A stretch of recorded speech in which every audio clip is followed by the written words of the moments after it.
ದೇಶದ ಸೇನೆಯಲ್ಲಿ ಸೇವೆ ಸಲ್ಲಿಸುತ್ತಿರುವ ಸಿದ್ದಾಪುರ ತಾಲೂಕಿನ ವೀರ ಯೋಧರಿಬ್ಬರು ತವರಿಗೆ ಬಂದಿದ್ದರು. ಈ ವೇಳೆ ಸೇನೆಯಿಂದ ತುರ್ತು ಕರೆ ಬಂದ ಹಿನ್ನೆಲೆಯಲ್ಲಿ ರಜೆಯನ್ನು ಮೊಟಕುಗೊಳಿಸಿ ಕರ್ತವ್ಯಕ್ಕೆ ಹೊರಟ ವೀರ ಯೋಧರಿಗೆ ಸಿದ್ದಾಪುರದಲ್ಲಿ ಬೀಳ್ಕೊಡಲಾಯಿತು.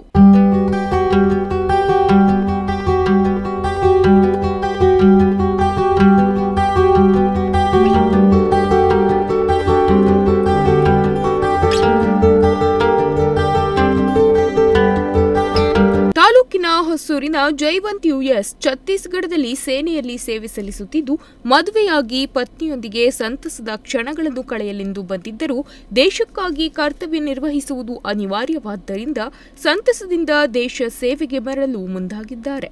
ಮತ್ತೋರ್ವ ಸೈನಿಕ ತಾಲೂಕಿನ ಕನ್ನಳ್ಳಿಯ ಮಹಾದೇವ್ ಕೆ ನಾಯಕ್ ದೆಹಲಿಯಲ್ಲಿ ಸೇನೆಯಲ್ಲಿ ಸೇವೆ ಸಲ್ಲಿಸುತ್ತಿದ್ದು ಅಣ್ಣನ ಮಗಳ ಮದುವೆಗೆಂದು ಪತ್ನಿ ಮಕ್ಕಳೊಂದಿಗೆ ಊರಿಗೆ ಆಗಮಿಸಿದ್ದರು. ಅವರಿಗೂ ತುರ್ತು ಕರೆ ಬಂದಿದ್ದರಿಂದ ಸೇವೆಗೆ ಮರಳಬೇಕಾಗಿದೆ.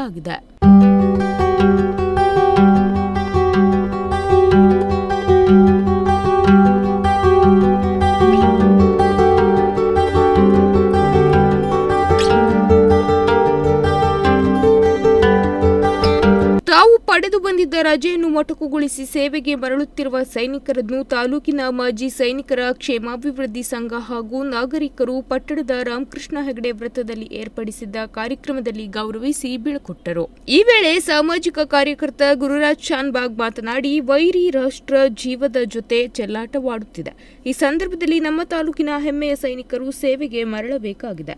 ಯುದ್ಧವೇ ನಡೆದಲ್ಲಿ ನಿಮ್ಮ ಕೂದಲು ಕೊಂಕದಿರಲಿ, ಭಾರತ ಗೆಲ್ಲುವಂತಾಗಲಿ ಎಂದರು. ತಮ್ಮ ಕುಟುಂಬದವರೊಂದಿಗೆ ನಾವೆಲ್ಲ ಬೆಂಗಾವಲಾಗಿ ಇರುತ್ತೇವೆ ಎಂದು ಸೈನಿಕರ ಕುಟುಂಬದವರಿಗೆ ಧೈರ್ಯ ಹೇಳಬೇಕು, ಅದರಂತೆಯೇ ನಡೆದುಕೊಳ್ಳಬೇಕು ಎಂದು ಹೇಳಿದರು.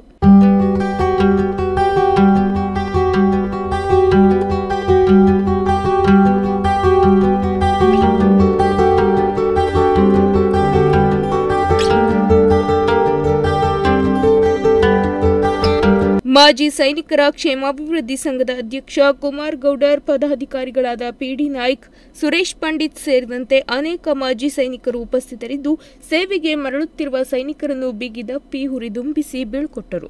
ಸೈನಿಕರ ಧರ್ಮಪತ್ನಿಯರು ಆರತಿ ಬೆಳಗಿ ಹಣೆಗೆ ಸಿಂಧೂರ ಹಚ್ಚಿ ಆನಂದ ಬಾಷ್ಪ ಹರಿಸುತ್ತಲೇ ತಮ್ಮ ಸಂಗಾತಿಯನ್ನು ದೇಶ ಸೇವೆಗೆ ಕಳುಹಿಸುತ್ತಿರುವ ದೃಶ್ಯ ಮನಕುಲುಕುವಂತಿತ್ತು. ರಮೇಶ್ ಹರ್ಸಿಮನೆ, ನುಡಿಸಿರಿ ನ್ಯೂಸ್, ಸಿದ್ದಾಪುರ.